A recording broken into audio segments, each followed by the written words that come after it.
So, last class if you remember, we discussed something related to planet equivalent, ecological footprint, we defined global hectares, and we are talking about carbon cycle, right. And if the carbon cycle goes out of balance, this class we will look into some of those issues further. Later on we will look into materials. So, if you look at carbon dioxide emissions globally, this is for United States of America, because they have all data available. United States, they have all data available. So, it is easier to get their information rather than many other places. And what one could see is that carbon dioxide emission comes 40% from the electricity. It comes 40% from the electricity, right. So, this is 40% coming from electricity, industry 14%, non-fossil fuel combustion 5%, because you can have timber burning, for example. This is not fossil fuel as yet. Then residential and commercial, cooking, etc., everything put together, transportation 31%. So, it is this too, but this may not be same in all the countries, because in India, if one looks at India, let us say, we have large amount of thermal power plants. So, significant contribution might come from this place itself.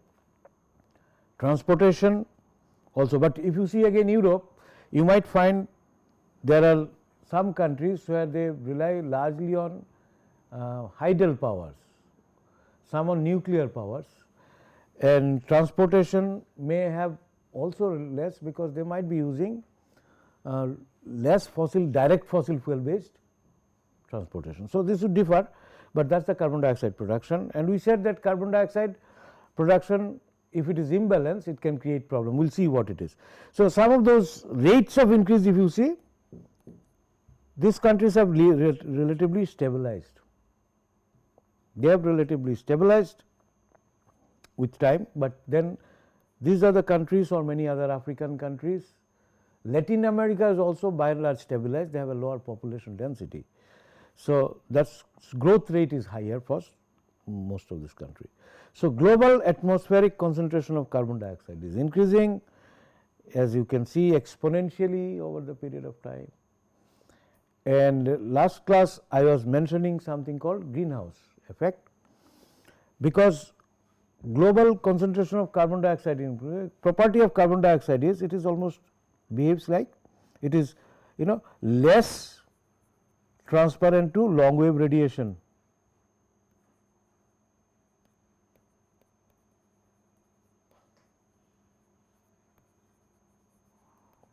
But like the glass allow solar radiation to come in, but does not allow long wave radiation to pass through. So, it is something similar, and its imbalance can result in too much of carbon dioxide we are generating can result in layer of carbon dioxide formation at the top of the atmosphere, right. So, the greenhouse gases, if these are, for example, carbon dioxide is one of them, methane is another of them, N2O, nitrous oxide, fluorocarbon, hydrofluorocarbon, HFC, CHF2, etc. So, even moisture there. Out of this, major contribution comes from actually carbon dioxide. It is a greenhouse gas. So, a greenhouse gas, what does it do? Does not allow long wave radiation to get dissipated from the earth. 50% of the 50% of the sun's radiation is received onto the earth's surface. About 25% goes away from the atmosphere itself, reflected back by the atmosphere, right. 5% or something by the sea or land straight away reflected back. 20% is what is stored in the atmosphere and then goes back. I mean, it is so around 50% reaches the earth, and this 50% also yearly if you see, finally they are dissipated back. Some by evaporation from the sea, convection current that will go and then radiate. Some directly by long wave radiation in the night, etc., etc. So, there is a balance. Now, if carbon dioxide is present, it will not allow this dissipation to occur easily, especially the long wave ones. So, that is the idea, that is why this we are bothered about it. And these are of course some sort of projection that if I increase my carbon dioxide level, there can be sea level rise. Different scenarios, projection actually at certain rates, the higher the rates, sea level rise could be higher. So, these are projections, there are oppositions to this either. Also, there are some people who do not think that that much of concern is there, but in nevertheless efficient system must be efficient. All our infrastructure that we are handling must be efficient, so that we do not really generate too much of carbon dioxide or anything of that kind. So, these are the projections actually, because if the energy is not dissipated, the temperature of the earth will go on increasing, right. It will go on increasing because energy that you are receiving you are not able to dissipate out. In a year there has to be a total budget. So, that is what it is. So, you see the results, some of them they predict that there is a thinning of Arctic Sea, right, in Arctic ice. So, there is thinning, there are some results available, and these are the kind of issues related to sustainability. So, globally this is carbon dioxide comes out to be 57% or so, nitrous oxide around 8%, methane 14%, and deforestation etc., and decay of biomass they can generate 57. So, if you see the greenhouse gas distribution, this is again the major one, carbon dioxide is a major one, carbon dioxide from different sources they are the major one.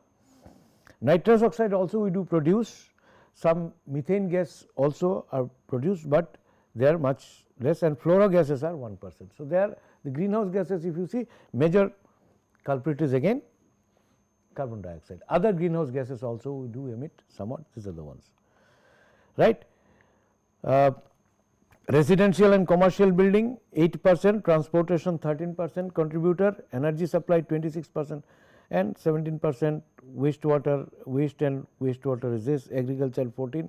So, carbon dioxide contributions from different ones are something of this kind, right. So, the other day I was mentioning about the population growth.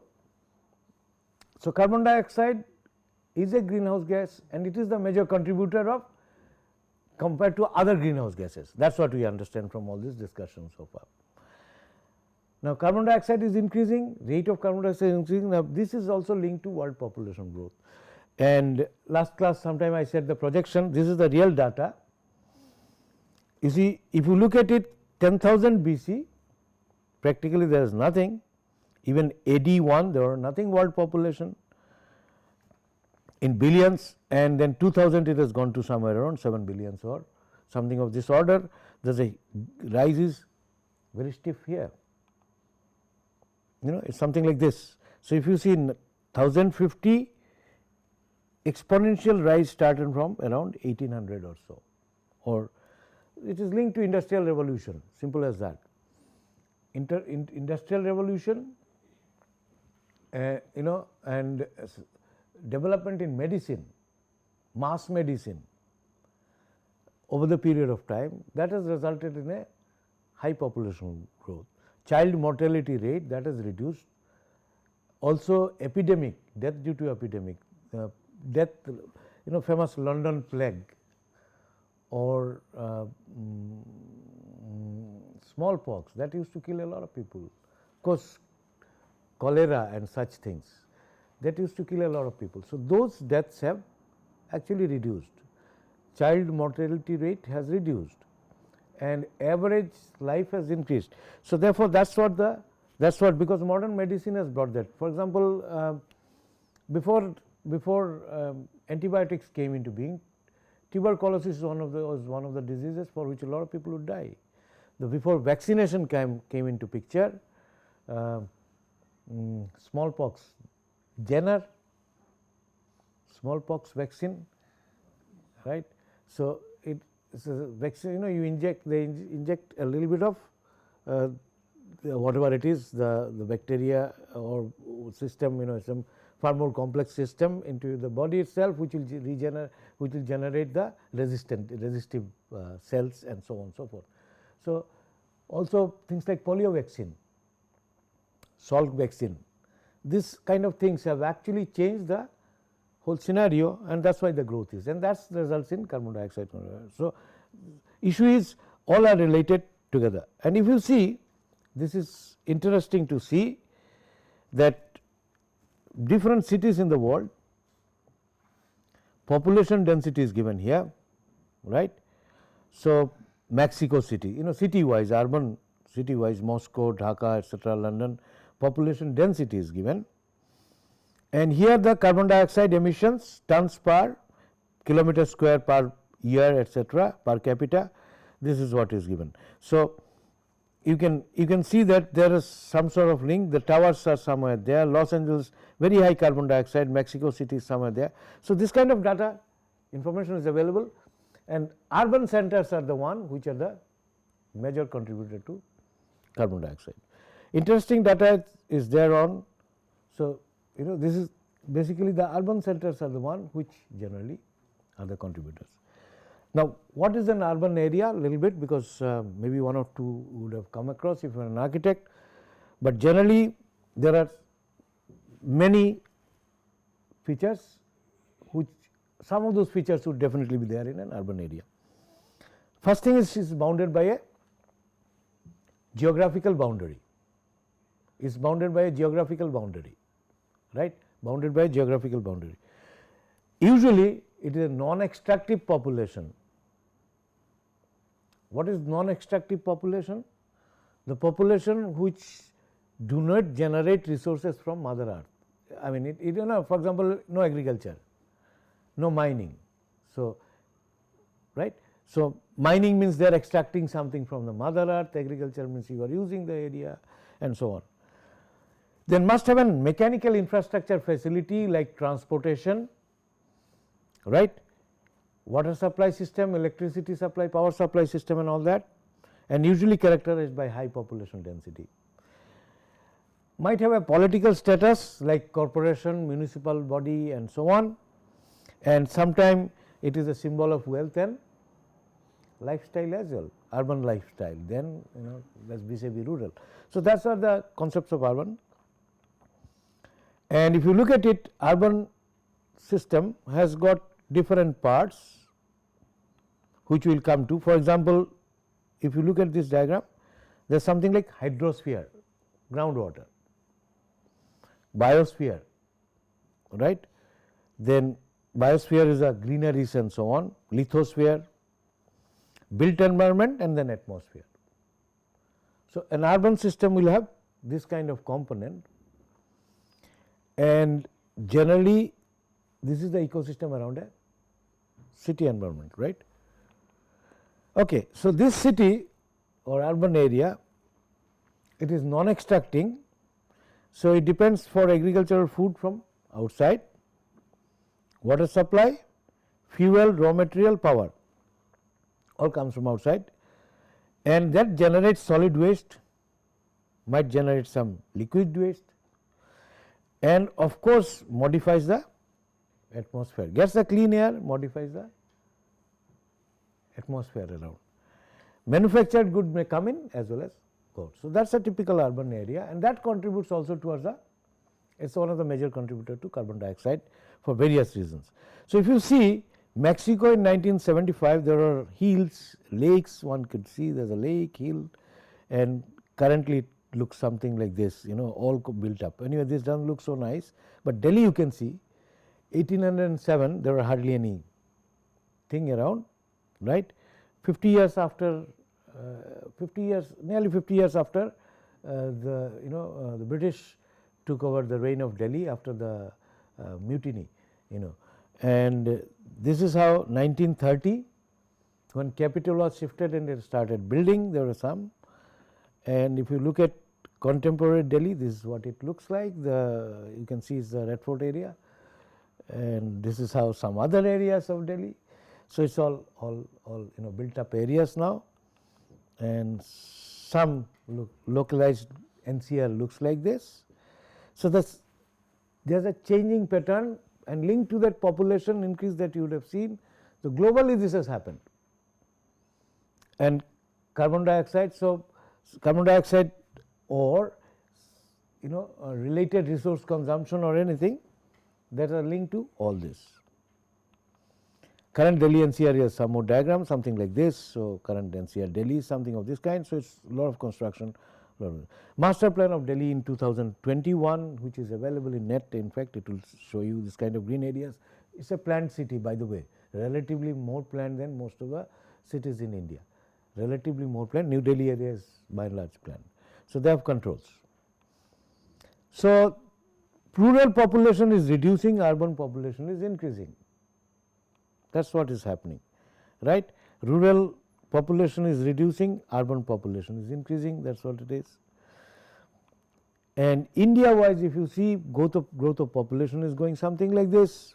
Government of India census data 2011, rural population is decreasing, urban population is increasing. This is urban, this is rural, and average annual rate of change of urban population is something like this, right. So, that is some kind of data as well. So, these are all linked. Carbon dioxide emission is all linked to this. You see those carbon dioxide towers that we have shown is all related to urban area, and more urbanization you do, more carbon dioxide. So, you have to take care of this. It is not that you do not do it, because that is how you can you can sustain your population as well. Economic issues we shall look into. So, land use changes, carbon dioxide emissions comes from fossil fuel, land use change, and obviously in this one cement also comes into picture. There is some kind of data available, population density versus energy consumption in transport. This is urban space consumption meter square per capita, or population density goes person per kilometer square. So, different cities are given, Hong Kong, Melbourne to Houston, and all those are given. Largely Asian countries are somewhere here. Population densities are very high. Europe is somewhere there, there also seems to be population is high. North America population density is relatively somewhere there, but their energy consumption in transport is high. So, higher the population density, apparently transportation energy consumption is relatively less. These are information, how you use them, that is a different issue, but city planners have to look into those issues altogether in when if you are looking at issues like sustainability and so on. So, these green ones are from Australasia, where their population density is relatively less, and but then their transportation energy is also less.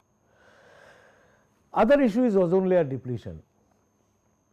So, what we have seen, you are consuming too much of resources, planet equivalent. The next thing is you are generating greenhouse gas, right, greenhouse gas, and all are linked to population growth and urbanization, right. So, when we look at urbanization, we should look at it in such a manner that we are able to handle the situation properly and not going to a disastrous situation. Control possibly the greenhouse gas emissions, so that there is no global warming, the sea rise potential that we looked into projected, similar thing does not happen. Whether this is very skeptical, because somebody might say that this is extremely skeptical, because we do not have too much of proof on those, because if you look at the data of temperature changes of the globe, there are perturbations, and some people do oppose, but some people say they show that okay, there is some changes in last so many years and things like that. But however, we should be conscious about it. So, that is what it is. The other factor that is there is a depletion of ozone layer. Now, in the this oxygen molecules, molecules in the presence of sunlight photolyzed, right, and they form basically they form ozone. Ozone is allotrope of oxygen O3, right. So, ozone is basically they are interconverted as solar, because they and UV radiation can break them. Ultraviolet radiation can break the ozone, convert into oxygen back actually. So, ozone and oxygen atoms are continuously being interconverted as solar UV breaks ozone, ultraviolet radiation breaks ozone, and the oxygen atoms reacts with another oxygen molecule to form again O2. So, the cycle is something like this: O3 O2 photolyzed to O3, and ultraviolet radiation is absorbed by O3 to come back to O2, and there is a kind of a cycle. So, this interconversion process converts UV radiation into thermal energy, which means that ozone layer would actually block the UV radiation coming into the earth, which is also a human health hazard, right. So, ozone lost by reaction of the oxygen atom and the ozone molecule of each other come, right. Okay. So, if there is a ozone layer depletion because of concentration of other gases increasing and so on, that can result in ultraviolet radiation reaching to the earth. So, these are the issues actually related to global sustainability, global, or rather I am using the word I have not defined as yet, the sustainability, global continuation of civilization and in a stable manner and so on. So, large quantities of carbon we have seen now, repeating this, from fossil fuel.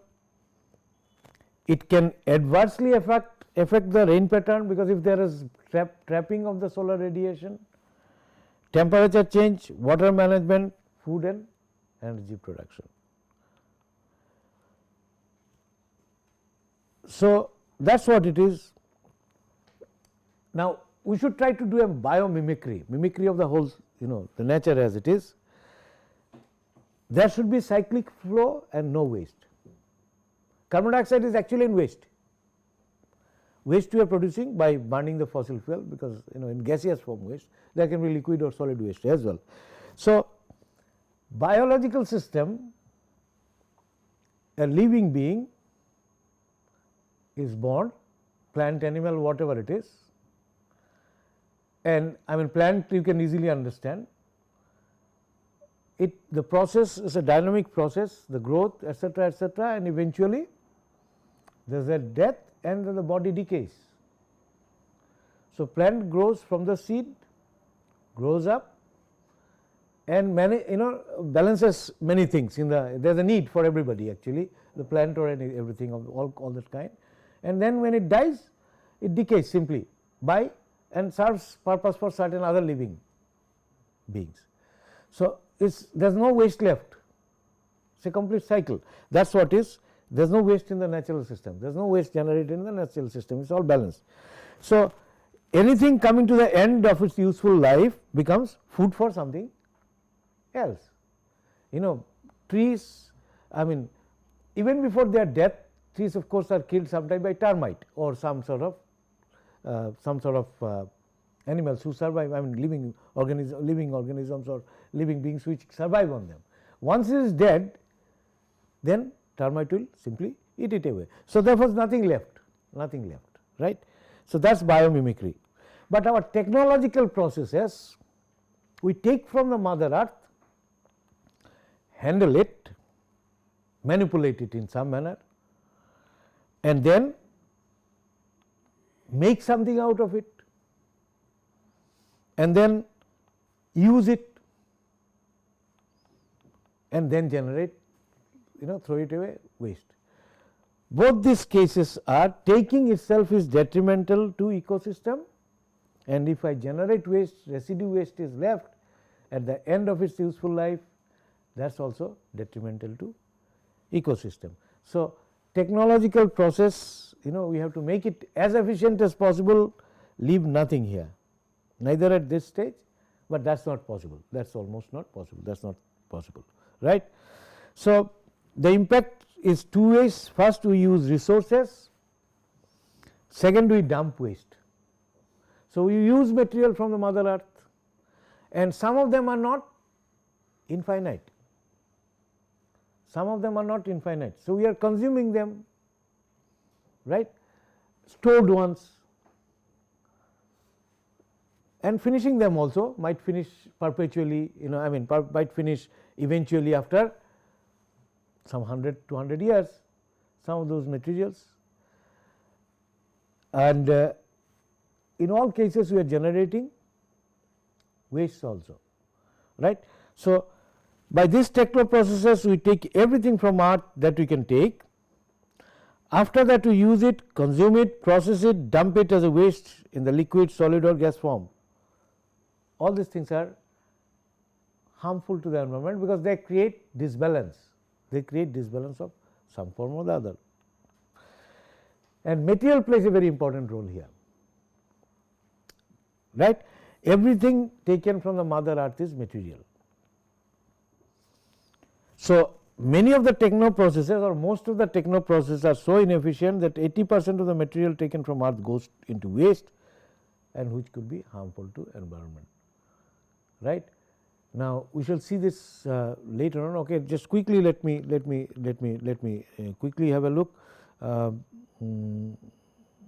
into just a minute. Maybe I will come back to this. Yeah, for example, simply you take coal, right. So, it will have compositions of carbon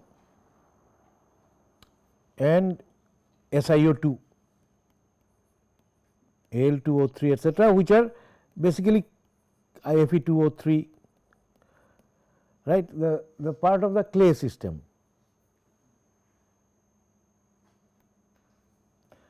And let us say this is 60% and this is about 40%. So, when you are burning them, two things you are doing, you are getting energy, all right, but 12 12 proportionally, if you see 12 mass units of carbon would generate 44, 16 into 2 plus 12, 44 units of carbon dioxide, and this is the solid waste. This is the solid waste which will leave it. So, how much, if you calculate out how much you are producing, the waste that you are producing even on mass basis, that will be significant. That is what we are saying, that most of our techno processes are quite inefficient at some point, not all, but you are trying to improve it, of course, and you have to improve this. So, many of the material goes into waste in some form or other.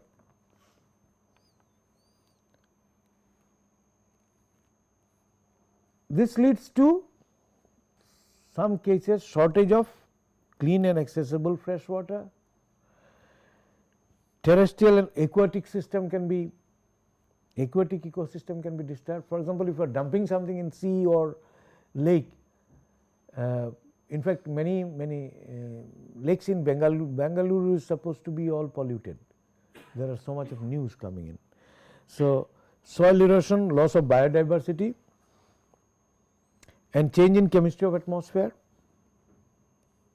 and possibility of change in significant climate. So, if you look at it, in past actually we are only concerned about storage of resources, our concern was storage of resources for the future, only one, or we are trying to economize, use the material, minimal material. We are trying to use the material minimally. That is what, because the cost is involved, cost of extraction of the material, right. So, that is why the cost is, and that is what we are concerned about. And we know that resources only is not the only problem. Consumption is not the only, taking resources is not the only problem, but environment around is also an important issue. So, these concerns have come over the period of time, right. Okay. So, we can, when we use these resources, we can damage the linkage with geosphere, biosphere, the human, as I showed in an urban area associated with them. For example, global warming is the biggest problem, and its major contribution comes from the burning of fossil fuels, cement manufacture, etc. So, because these processes both involve carbon dioxide emission.